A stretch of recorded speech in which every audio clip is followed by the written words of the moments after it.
শুরুতেই আপনাদের সবাইকে জানাই পবিত্র ঈদুল আজহার শুভেচ্ছা। ঈদ মোবারক। প্রতি বছরই এই দিনটি আমাদের সামনে হাজির হয় ত্যাগের এক মহান দৃষ্টান্ত হয়ে। আমরা যদি কোরবানির মাহাত্ম্যকে ধারণ করে লোভ, স্বার্থপরতা, হিংসা বিদ্বেষ মুক্ত হয়ে সমাজ ও রাষ্ট্র বিনির্মাণে নিজেদের নিয়োজিত করতে না পারি, তাহলে কোরবানির ঈদ আনুষ্ঠানিকতা ছাড়া আর কিছুই নয়। আসুন এবছর কোরবানিকে সুন্দর, ত্যাগের মহিমায় মহিমান্বিত করে গরিব বান্ধব করে তোলে। প্রিয় দেশবাসী, কোরবানির পশুর চামড়া থেকে অর্জিত আয়ে আমার আপনার দরিদ্র আত্মীয় পরিজন, প্রান্তিক জনগোষ্ঠী ও দেশের লক্ষ লক্ষ মাদ্রাসা শিক্ষার্থী উপকৃত হয়। আমাদের গরিব স্বজন ও প্রতিবেশীরা তাদের হক যেন ঠিক ঠিক বুঝে পায়, সেদিকে আমাদের মনোযোগ দিতে হবে। তবেই এই উৎসবটি হয়ে উঠবে ধনী গরিব সকলেরই উৎসব। পশুর চামড়ার ন্যায্য মূল্য নির্ধারণ, বর্জ্য ব্যবস্থাপনা সহ সার্বিক বিষয়ে সুষ্ঠু ব্যবস্থাপনা নিশ্চিত করতে সরকারের একটি উচ্চ পর্যায়ের কমিটি কাজ করছে। একটি কন্ট্রোল রুমও খোলা হয়েছে। কোরবানির চামড়া সংক্রান্ত যে কোনো সমস্যা, অভিযোগ ও পরামর্শ এই হটলাইনের নম্বরে ফোন করে নেওয়া যাবে। আমরা এই বছর কোরবানির পশুর চামড়া সংরক্ষণে 30,000 টন লবণ বিনামূল্যে সরবরাহ করেছি। কোরবানির ঈদে আরও একটি গুরুত্বপূর্ণ বিষয় হলো পরিষ্কার পরিচ্ছন্নতা। আমি দেশবাসীর প্রতি আকুল আহ্বান জানাই, আপনারা সকলে পরিবেশ পরিচ্ছন্ন রাখতে সমবেতভাবে এগিয়ে আসবেন। বিশেষ করে তরুণ তরুণীদেরকে এই বিষয়ে দৃষ্টি আকর্ষণ করছি। এবছর যারা হজব্রত পালন করছেন তাদের প্রত্যেককে জানাচ্ছি আন্তরিক শুভেচ্ছা ও অভিনন্দন। মহান রব্বুল আলমিনের অশেষ মেহেরবানিতে, আপনাদের দোয়ায় এবং সংশ্লিষ্ট সবার সর্বোচ্চ আন্তরিকতা ও পেশাদারিত্বের ফলে এবছর আমাদের হজ ব্যবস্থাপনায় সাফল্য এসছে। প্রথমবারের মতো সরকারি ব্যবস্থাপনায় লাব্বায়েক অ্যাপের মাধ্যমে হজের সার্বিক ব্যবস্থাপনা ও সেবা নিশ্চিত করা হচ্ছে। এখন পর্যন্ত হজ ব্যবস্থাপনায় কোনো অনিয়মের খবর আসেনি। টাকা দিয়েও হজে যেতে না পারার যন্ত্রণা কাউকে কাঁদতে হয়নি। হজ ক্যাম্প কিংবা বিমানবন্দরে কোনো হাজিকে প্রতিবাদ বিক্ষোভ করতে হয়নি। প্রথমবারের মতো সরকারি টাকায় কাউকে হজে পাঠানো হয়নি। প্রিয় দেশবাসী, ঈদ উল ফিতরের অভিজ্ঞতাকে কাজে লাগিয়ে দীর্ঘমেয়াদে বাজারের জিনিসপত্রের দাম স্থিতিশীল রাখতে আমরা তৎপর হয়েছি। এবার কোরবানির ঈদেও কোনো জিনিসের দাম যাতে আকস্মিকভাবে বেড়ে না যায়, সেদিকে আমরা সর্বোচ্চ নজর দিয়েছি। ফলে এবার আলু, পেঁয়াজ, ডিম, চিনি, শাকসবজি, তরিতরকারি ও মশলাসহ অধিকাংশ পণ্যের দাম গত বছরের তুলনায় কমেছে। আমরা সার্বিক বাজার ব্যবস্থাকে দুর্বৃত্তদের চক্র থেকে বের করে এনে বাজারে একটা প্রতিযোগিতামূলক পরিবেশ তৈরি করতে পেরেছি। জনগণকে ন্যায্য মূল্যে নিত্য প্রয়োজনীয় জিনিস পৌঁছে দিতে সরকারের সব রকমের চেষ্টা অব্যাহত আছে। পাশাপাশি এই কোরবানির ঈদেও দেশবাসী যাতে নির্বিঘ্নে নিজেদের দেশের বাড়িতে যাতায়াত করতে পারেন, সেজন্য সরকার সর্বোচ্চ ব্যবস্থা নিয়েছে। আইনশৃঙ্খলা বাহিনীর সদস্যরা মানুষের জানমালের নিরাপত্তায় সজাগ রয়েছেন। ঈদের ছুটির মধ্যেও বিপুল সংখ্যক কর্মকর্তা কর্মচারী এবং পুলিশ ও সেনাবাহিনীর সদস্যরা অক্লান্ত পরিশ্রম করছেন। আমি তাদের প্রতি আন্তরিক কৃতজ্ঞতা জানাচ্ছি। শুধু ঈদের সময় নয়, আগামী দিনে কখনোই বাস, রেল ও বিমান যাত্রায় কোনো ধরনের অনিয়ম যাতে না হয়, সেজন্য সরকার একটি কেন্দ্রীয় অনলাইন টিকেটিং প্ল্যাটফর্ম করতে যাচ্ছে, যেখানে এই একই প্ল্যাটফর্ম থেকেই যাত্রীরা খুব সহজেই বাস, ট্রেন ও ফ্লাইটের টিকিট ক্রয় করতে পারবেন।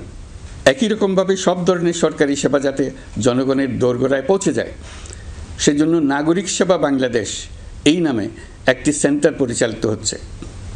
দেশের সর্বত্র শহরে, হাটে বাজারে তরুণ তরুণীদের মাধ্যমে বেসরকারি ব্যবস্থাপনায় সার্ভিস সেন্টার স্থাপনের কাজ শুরু করেছে। এটি ঢাকা শহরে কয়েকটি সেবাকেন্দ্রের মাধ্যমে শুরু হয়েছে। প্রশিক্ষণপ্রাপ্ত স্থানীয় তরুণ উদ্যোক্তারা নাগরিক সেবাকেন্দ্র থেকে সাধারণ নাগরিকদের এনআইডি, পাসপোর্ট, লাইসেন্স, পুলিশের কাছে জিডি করা, কর ফাইলিং করা সহ বিভিন্ন সরকারি ডিজিটাল সেবা দেবেন।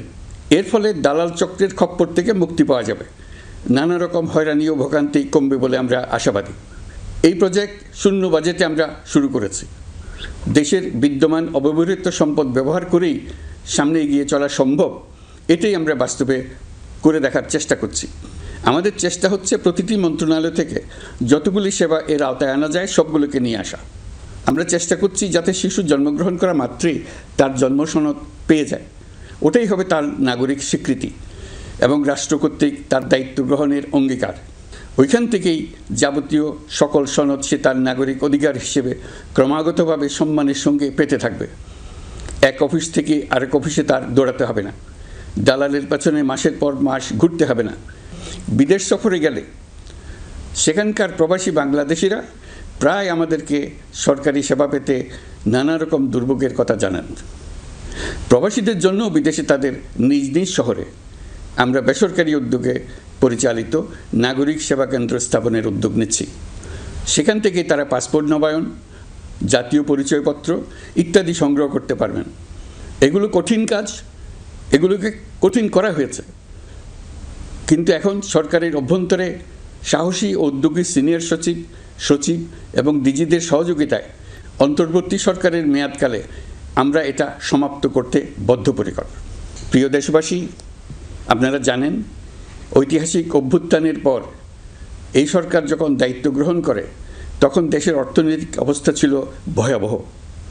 ভয়ঙ্করভাবে যুদ্ধবিধ্বস্ত দেশের অর্থনীতিও এতটা খারাপ থাকে না যতটা খারাপ করে দিয়েছে 16 বছরের লাগামহীন লুটপাটতন্ত্র।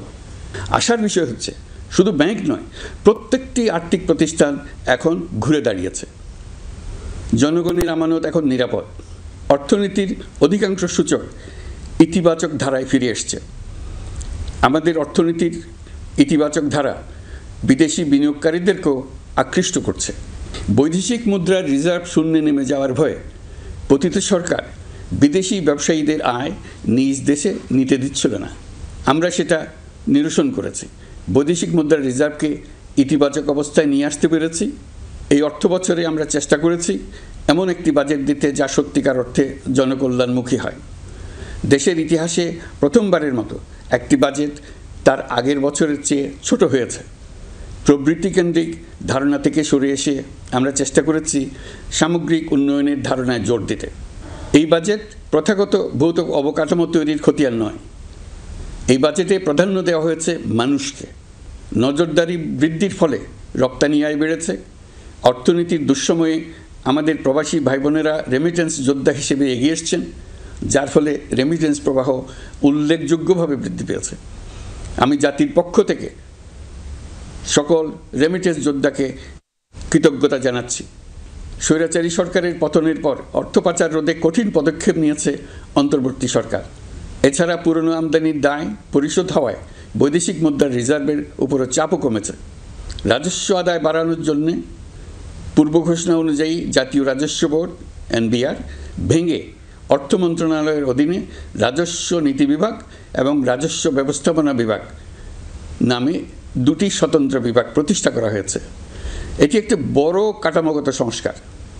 এই সিদ্ধান্তের ফলে বিশাল আকারের দুর্নীতি কমবে, রাজস্ব ব্যবস্থার দক্ষতা বাড়বে, স্বার্থের দ্বন্দ্ব কমবে এবং রাজস্ব আহরণের আওতা সম্প্রসারিত হবে। অর্থনীতি সহ বিগত মাসগুলোতে সরকারের প্রত্যেকটি মন্ত্রণালয় ছোট বড় বহু সংস্কারের উদ্যোগ নিয়েছে। মোট 54টি মন্ত্রণালয়ে 1000-এরও উপরে সংস্কার ও উন্নয়ন সংক্রান্ত পদক্ষেপ নেওয়া হয়েছে। এর পাশাপাশি আমরা যে সংস্কার কমিশন করেছিলাম তাদের সুপারিশের মধ্য থেকে আশু করণীয় সুপারিশগুলো দ্রুত বাস্তবায়নের জন্য মন্ত্রণালয়গুলো কাজ করে যাচ্ছে। মে মাস পর্যন্ত বিভিন্ন সংস্কার কমিশন থেকে প্রাপ্ত সুপারিশের ভিত্তিতে 54টি মন্ত্রণালয়ে 129টি সুপারিশ বাস্তবায়ন করা হয়েছে। এই সকল সংস্কার কাজের মধ্যে কয়েকটি চুম্বক অংশ আজ আপনাদের সামনে তুলে ধরতে চাই। আইন ও বিচার বিভাগ মোট 33টি গুরুত্বপূর্ণ সুপারিশ ইতিমধ্যে বাস্তবায়ন করেছে। এর মধ্যে উল্লেখযোগ্য হল ইন্টারন্যাশনাল ক্রাইমস ট্রাইব্যুনাল অ্যাক্ট 1973 সংশোধন ও পুনর্গঠন করে আইনটি আন্তর্জাতিক মানের সাথে সামঞ্জস্যপূর্ণ করা। বিচার বিভাগীয় সংস্কার কমিশনের প্রস্তাব অনুযায়ী সুপ্রিম কোর্ট বিচারক নিয়োগ অধ্যাদেশ 2025 প্রণয়ন ও জারি করা হয়েছে। এর অধীনে